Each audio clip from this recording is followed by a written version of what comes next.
Here's today's In Touch devotion. Today's scripture reading begins in verse 3 of Psalm 37. Trust in the Lord and do good. Dwell in the land and cultivate faithfulness. Delight yourself in the Lord, and He will give you the desires of your heart. Commit your way to the Lord. Trust also in Him, and He will do it.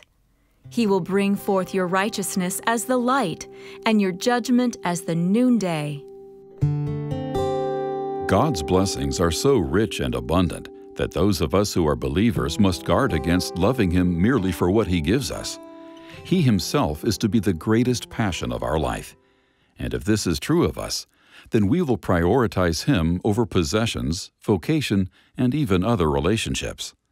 Yet some people miss the true message of Psalm 37 verse 4 because they focus only on the part that seems to say they can get what they want from God. It's important to notice that the qualifying statement attached to that promise is devotion to Him. Delight yourself in the Lord, and He will give you the desires of your heart. Although God richly supplies us with all things to enjoy, they should never supplant our delight in Him. For instance, says Dr. Stanley, God has made it possible for me to travel and photograph some beautiful places. But I know that the key to enjoying life is to delight in Him above all else. God's rightful place is as Lord of our life. To give anything else that position puts us at risk and dishonors Him. The human heart is naturally selfish, and without God as top priority, we will likely pursue earthly goods and pleasures. But when He is our first love, those cravings are replaced by desires that fit His will and purpose for us.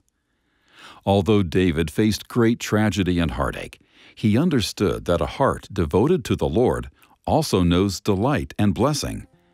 Take David's words to heart and let the Lord become your top priority.